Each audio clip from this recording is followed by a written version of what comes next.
The Ugly Duckling by Hans Christian Andersen. Please like and subscribe my channel.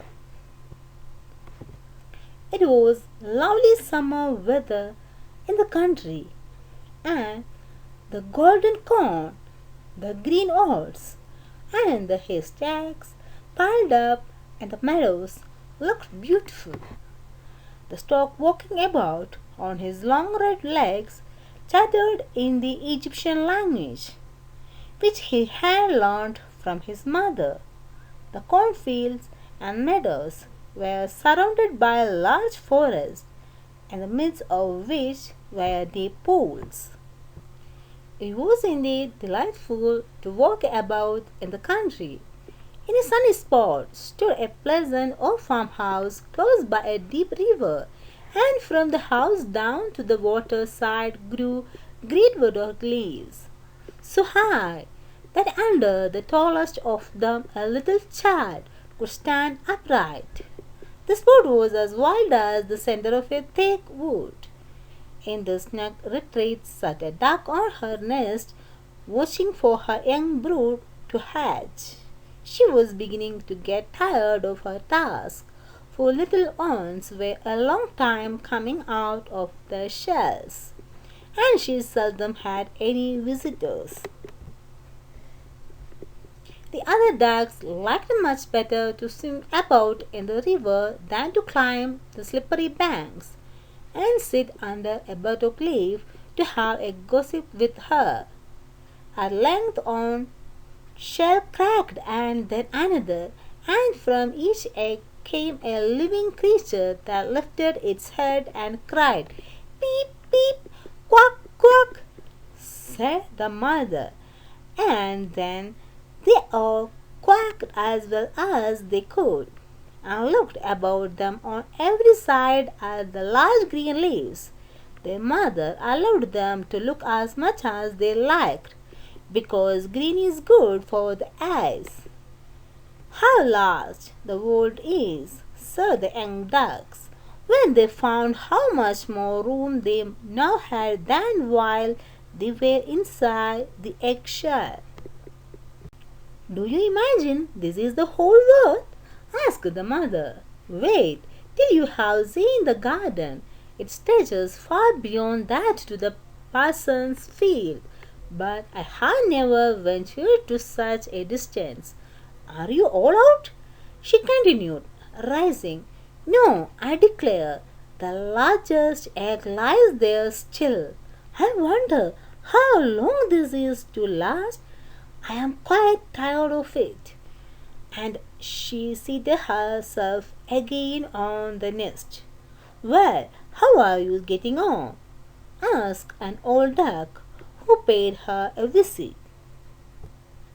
"One egg is not hatched yet," said the duck. "It will not break, but just look at all the others. Are they not the prettiest little ducklings you ever saw? They are the image of their father, who is so unkind he never comes to see." "Let me see the egg that will not break," said the duck. "I have no doubt it is a turkey's egg. I was persuaded to hatch some ants, and after all my care and trouble with the young ones, they were afraid of the water. I quacked and clucked, but all to no purpose. I could not get them to venture in. Let me look at the egg. Yes, that is a turkey's egg. Take my advice, leave it where it is and teach the other children to swim." "I think I will sit on it a little while longer," said the duck. "As I have sat so long already, a few days will be nothing." "Please yourself," said the old duck, and she went away.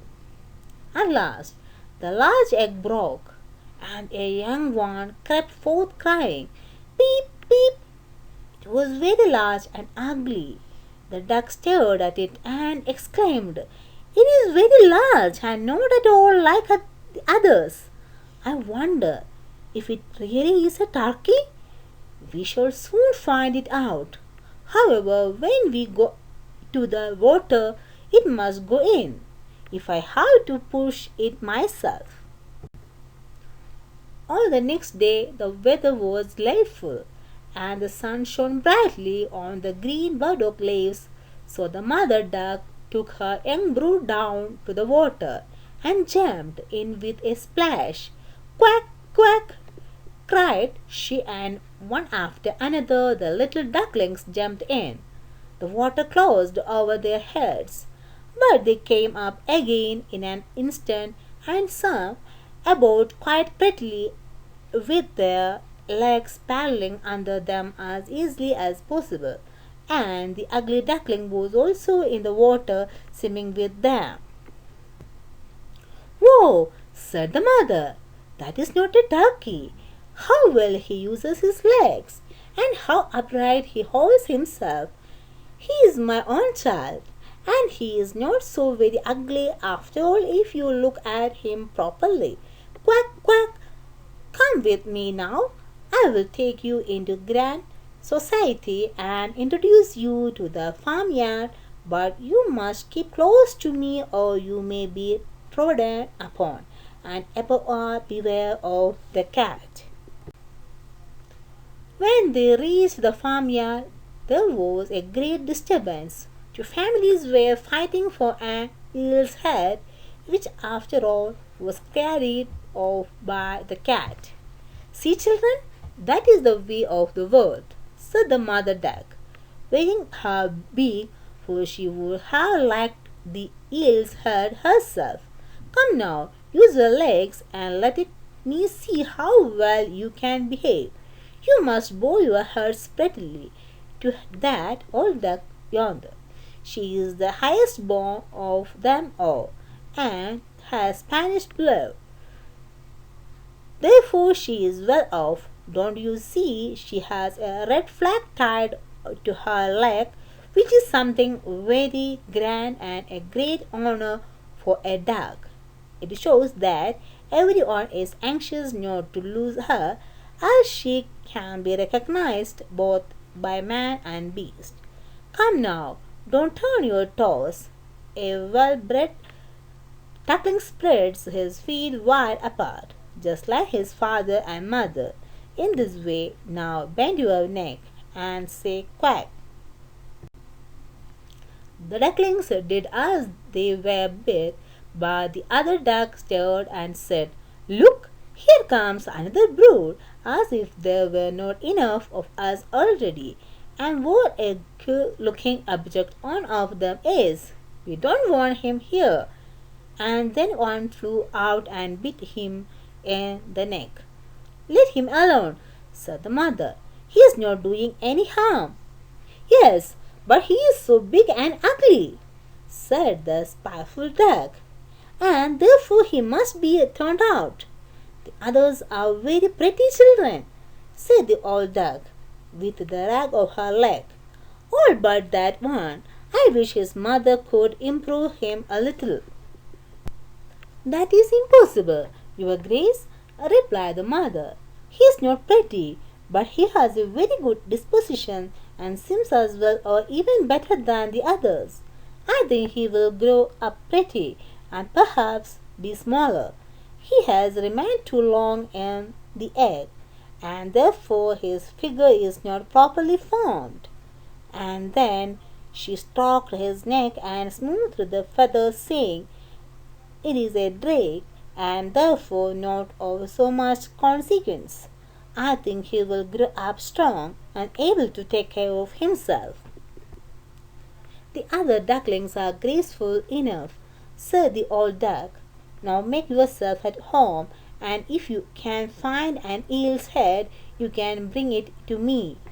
And so they made themselves comfortable, but the poor duckling, who had crept out of his shell last of all and looked so ugly, was beaten and pushed and made fun of, not only by the ducks but by all the poultry. "He is too big," they all said, and the turkey cock, who had been born into the world with spoons and fancied himself really an emperor, puffed himself out like a vessel in full sail, and flew at the duckling and became quite red in the head with passion, so that the poor little thing did not know where to go, and was quite miserable because he was so ugly and laughed at by the whole farmyard. So it went on from day to day till it got worse and worse. And the poor duckling was driven about by everyone. Even his brothers and sisters were unkind to him, and would say, "Ha, you ugly creature, I wish the cat would get you." And his mother said she wished he had never been born. The ducks pecked him, the chickens beat him, and the girl who fed the poultry kicked him with her feet. So at last he ran away, frightening the little birds in the heads as he flew over the palings. "They are afraid of me because I am ugly," he said. So he closed his eyes and flew still farther until he came out on a large moor inhabited by wild ducks. Here he remained the whole night, feeling very tired and sorrowful. In the morning, when the wild ducks rose in the air, they stared at their comrade. "What sort of duck are you?" they all said, coming round him. He bowed to them and was as polite as he could be. "But that will not matter if you do not want to marry one of our family." Poor thing, he had no thoughts of marriage. All he wanted was permission to lie among the rushes and drink some of the water on the moor. After he had been on the moor 2 days, they came to wild geese and rather goslings, for they had not been out of the egg long, and were very saucy. "Listen, friend," said one of them to the duckling, "you are so ugly that we like you very well. Will you go with us and become a bird of passage? Not far from here is another moor in which there are some pretty wild geese, all unmarried. It is a chance for you to get a wife. You may be lucky, ugly as you are." Pop pop sounded in the air, and the 2 wild geese fell dead among the rushes, and the water was tinged with blood. Pop pop echoed far and wide in the distance, and whole flocks of wild geese rose up from the rushes. The sound continued from every direction, for the sportsmen surrounded the moor, and some were even seated on branches of trees overlooking the rushes. The blue smoke from the guns rose like clouds over the dark trees, and as it floated away across the water, a number of sporting dogs bounded in among the rushes, which bent beneath the wherever they went. How they terrified the poor duckling! He turned away his head to hide it under his wing, and at the same moment a large, terrible dog passed quite near him. His jaws were open, his tongue hung from his mouth, and his eyes glared fearfully. He thrust his nose close to the duckling, showing his sharp teeth, and then splash, splash, he went into the water without touching him. "Oh," sighed the duckling, "how thankful I am for being so ugly! Even a dog will not bite me." And so he lay quite still while the shot rattled through the rushes, and gun after gun was fired over him. It was late in the day before all became quiet, but even then the poor young thing did not dare to move. He waited quietly for several hours, and then, after looking carefully around him, hastened away from the moor as fast as he could.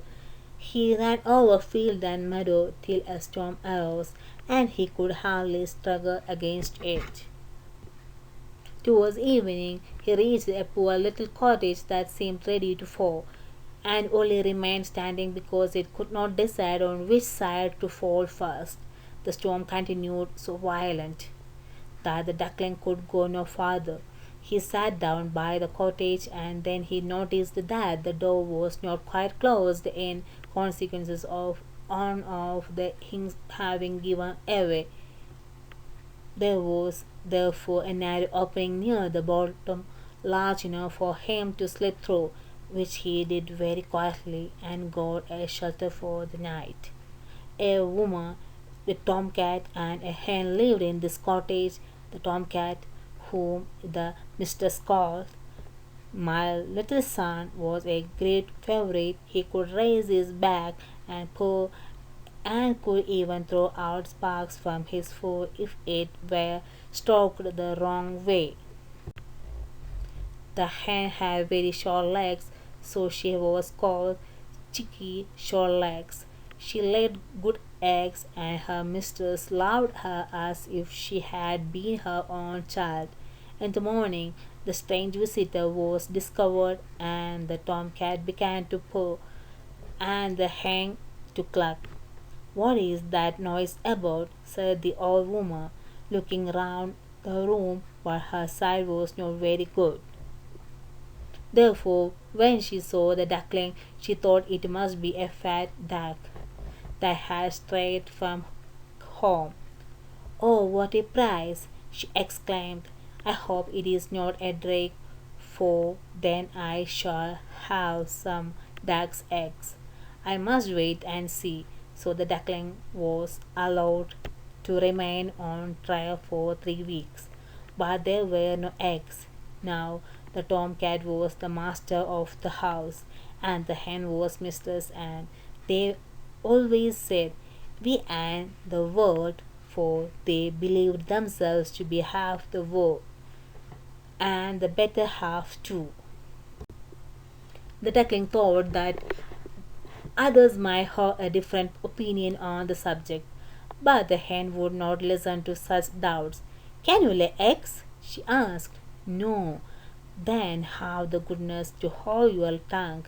Can you raise your back or purr the throw out sparks?" said the tomcat. "No." "Then you have no right to express an opinion when sensible people are speaking." So the duckling sat in a corner feeling very low spirited till the sunshine and the fresh air came into the room through the open door. And then he began to feel such a great longing for a swim on the water that he could not help telling the hen.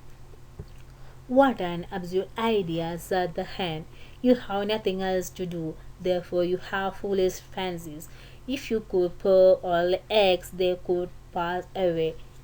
But it is so delightful to swim about on the water," said the duckling, "and so refreshing to feel it close over your head while you dive down to the bottom."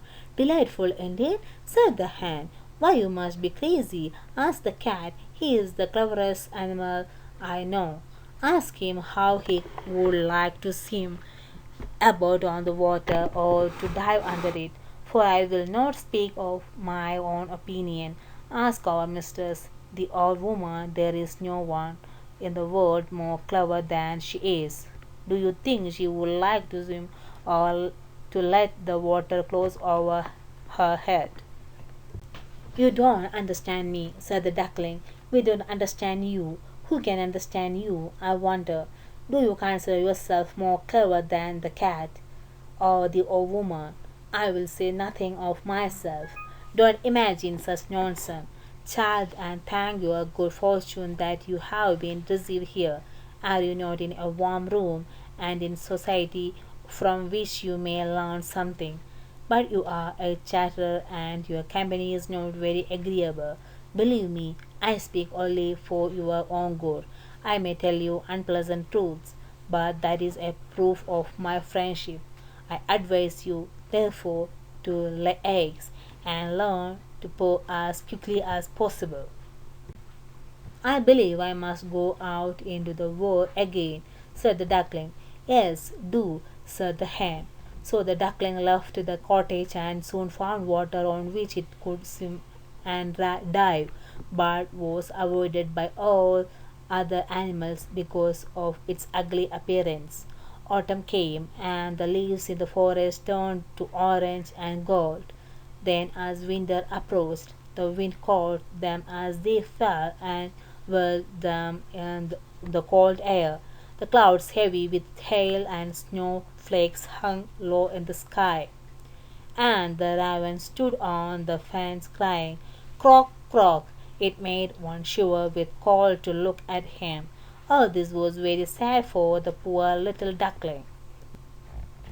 One evening, just as the sun set amid radiant clouds, there came a large flock of beautiful birds out of the bushes. The duckling had never seen any like them before. They were some, and they curved their graceful necks, while their soft plumage shone with dazzling whiteness. They uttered a singular cry as they spread their glorious wings and flew away from those cold regions to warmer countries across the sea. As they moved higher and higher in the air, the ugly little duckling felt quite a strange sensation, and he was him. He whirled himself in the water like a wheel, stretched out his neck towards them, and uttered a cry so strange that it frightened himself. Could he ever forget those beautiful, happy birds? And when at last they were out of his sight, he dived under the water and rose again almost beside himself with excitement. He knew no the names of these birds, nor where they had flown, but he felt towards them as he had never felt for any other bird in the world. He was not envious of these beautiful creatures, but wished to be as lovely as they. Poor ugly creature, how gladly he would have lived even with the dogs had they only given him encouragement. The winter grew colder and colder. He was obliged to swim about on the water to keep it from freezing, but every night the space on which he swam became smaller and smaller. At length it froze so hard that the ice in the water cracked and he moved, and the duckling had to paddle with his legs as well as he could to keep the space from closing up. He became exhausted at last, and lay still and helpless, frozen fast in the ice. Early in the morning, a peasant who was passing by saw what had happened. He broke the ice in pieces with his wooden shoe and carried the duckling home to his wife. The warmth revived the poor little creature, but when the children wanted to play with him, the duckling thought they would do him some harm. So he started up in terror, fluttered into the milk pan, and splashed the milk about the room. Then the woman clapped her hands, which frightened him still more. He flew fast into the butter cask, then into the meal tub, and out again. What a condition he was in! The woman screamed and struck at him with the tongue. The children laughed and screamed and tumbled over each other in their efforts to catch him, but luckily he escaped. The door stood open. The poor creature could just manage to slip out among the bushes and lie down quite exhausted in the newly fallen snow. It would be very sad were I to relate all the misery of privations which the poor little duckling endured during the hard winter. But when it had passed, he found himself lying one morning in a moor amongst the rushes. He felt the warm sun shining, and heard the lark singing, and saw that all around was beautiful spring. Then the young bird felt that his wings were strong as he flapped them against his sides, and rose high into the air. They bore him onwards until he found himself in a large garden, before he well knew how it had happened. The apple trees were in full blossom, and the fragrant elders bent their long green branches down to the stream which wound round a smooth lawn. Everything looked beautiful in the freshness of early spring. From a thicket close by came three beautiful white swans, rustling their feathers like and swimming lightly over the smooth water. The duckling remembered the lovely birds and felt more strangely unhappy than ever. "I will fly to those royal birds," he exclaimed. and they will kill me because I am so ugly and dare to approach them. But it does not matter. Better be killed by them than pecked by the ducks, beaten by the hens, pushed about by a maiden who feeds the poultry, or starved with hunger in the winter. Then he flew to the water and swam towards the beautiful swans. The moment they espied the stranger, they rushed to meet him with outstretched wings. Kill me, said the poor bird, and he bent his head down to the surface of the water and awaited death. But what did he see in the clear stream below? His own image, no longer a dark, grey bird, ugly and disagreeable to look at, but a graceful and beautiful swan. To be born in a duck's nest in a farmyard is of no consequence to the above. If it is hatched from a swan's egg, he now felt glad at having suffered sorrow and trouble, because it enabled him to enjoy so much better all the pleasure and happiness around him. For the great swan swam round the newcomer and stroked his neck with their beaks as a welcome. Into the garden presently came some little children and threw bread and cake into the water. See, cried the youngest, there is a new one. And the rest were delighted and ran to their father and mother, dancing and clapping their hands and shouting joyously, there is another swan come, a new one has arrived. Then they threw more bread and cake into the water and said, the new one is the most beautiful of all. He is so young and pretty. And the old swans bowed their heads before him. Then he felt quite ashamed and hid his head under his wing, for he did not know what to do. He was so happy and yet not at all proud. He had been persecuted and despised for his ugliness, and now he heard them say he was the most beautiful of all the birds. Even the elder tree bent down its boughs into the water before him, and the sun shone warm and bright. Then he rustled his feathers, covered his slender neck, and cried joyfully from the depth of his heart, I never dreamed of such happiness as this while I was an ugly duckling.